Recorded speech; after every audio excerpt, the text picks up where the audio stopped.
মুসলমান হয়েছে দুই চোখের কাটা এই হিমন্ত বিশ্ব শর্মার। খাইতে বসতে উঠতে পিন্দিতে খালি দোষ মুসলমানের।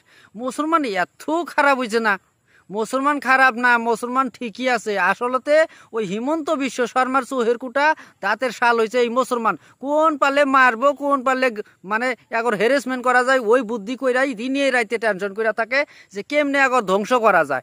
আবার ধ্বংস করতেও আছে, এই সাইডে ভাঙতেছে, ওই সাইডে পুড়তেছে, ওই সাইডে ভাঙতেছে, ওই সাইডে খেদাইতেছে। এইরকম কইরা অত্যাচার করতে করতে দুইটা হারাশাস্তি করতেছে। এই লকডাউনে দেখেন শতকরা এই 90 জনের মুসলমানেরই ক্ষতি।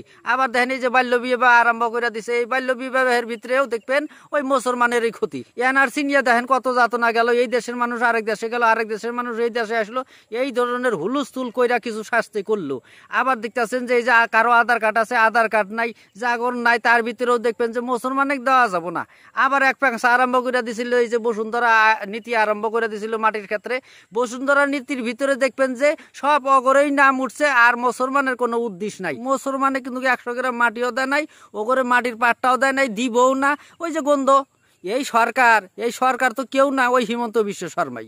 এই সরকারের ভিতরে কিন্তু কেউ নাই ওই হিমন্ত বিশ্ব শর্মাই। যা কয় ওর কথা তুই ওঠা বসা করা নাগে, পুলিশ প্রশাসন আরম্ভ কইরা আপনার অফিসার পর্যন্ত সবে কি কয়াই দিছে যে মুসলমান যাতে কোনো পর্যায়ে মাটির রেস্টারি পায় না। এরা এই দেশ ছাড়া হোক, এই বুদ্ধি করো। এই রাজ্যে বসবাস করি, এই রাজ্যের মানুষই না আমরা, মনে হয় সম্পূর্ণ আমার পূর্বপুরুষও বাংলাদেশি ছাড়া ওরা কোনো ভাষাই কয়। এই দেশে আঙ্গের কোনো অধিকার নাই, অগরই সব কিছু ওগরে ওরা যা কয় ওই হিসাবে আঙ্গের ওঠা বসা করা নাগে। কোনো একটা কাম করুক ওই মুসলমানে করছে, মানে আকাম কুকাম যা আছে মুসলমানই করে। মুসলমানে এমন ভাবে দোষে যে দোষার মানে শেষ পরিণতি নিয়ে ঠেক খিলায়, কথায় কথায় এই জায়গায় যায় ভাষণ দেয়, ওই জায়গায় যায় ভাষণ দেয়, কোনো মানে অর্থ নাই। কেবল খালি মুসলমানই এত গন্ধাইতেছে এই আসামে থেকে, মনে হয় মানুষ কোলে জন্ম নিয়ে এরা ভুলি করে নিছে। মুসলমান আল্লাহ নবীর নাম নাই, এরা খুব খারাপ। মুসলমান নামাজ পড়ে, তবন পিন্ধে, লুঙ্গি পিন্ধে, যার জন্যই করে দুই চোখে দেখতে পারবেন যায় না। ওই যে টুপি পাঞ্জাবি পেন্দা মুসলমান, কোনো সময় মনে হয় যে মুসলমানের কোলে জন্ম নিয়ে বানি ভুল হয়েছে। আবার কই যে না মা মুসলমানের ইমান ঠিক আছে, ধর্ম ঠিক আছে, এরা সব কিছু সঠিকভাবে করে।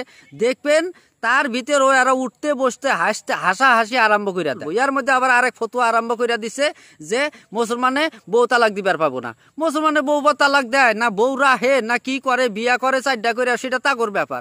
ওই ধর্ম নিয়েও না আরো তারও আরম্ভ করছে। আবার কিছুদিন আর আগে কইছে যে মুসলমানে 2 জনের উপরে পোলাবান নিবার পাইবো না, পাইলে পারে কোনো সার সুবিধা পাইবো না। মুসলমান একবার কোন কচুই দিতেছে, এই যে চাকরি বাকরি আরম্ভ করে দিছে। চাকরি বাকরির ক্ষেত্রে দেখবেন শতকরা 2 জনই পায় না পায় মুসলমান, আর বাদ বাকি সব ওরাই নিতেছে। যে রাজার দাদাগিরি বেশি সেই রাজার কথা মতো তো চলবই। তে রাজা দাদাগিরি না, এই আসামে আমরা থাকতেছি, এজিদের যেরকম আচার ব্যবহার আছিল সেই রকম আচার ব্যবহার এই ব্যক্তিরও আছে। যেই রকম কইরা কঠোর ভাবে এই একটা জাতির উপরে অত্যাচার আরম্ভ করছে, এ বসার থেকেই অত্যাচার আরম্ভ করছে, শেষ পর্যন্ত অত্যাচার করে যাব। কারোর সাথে অত্যাচার করবো না, এই কেবল মুসলমানের সাথে। মুসলমান যে এত গন্ধাইতেছে, এর মনে কয় যে এক কুরাইতে যদি এই মুসলমানটিকে আমি পুইরা মারবার পাইলাম নি, আমার যদি ওই ক্ষমতা থাকলো নি, মনে কয় যে আমি যদি আল্লাহ ভগবান হইলাম নি, এক কুরাইতে মাইলা শেষ করলাম নি।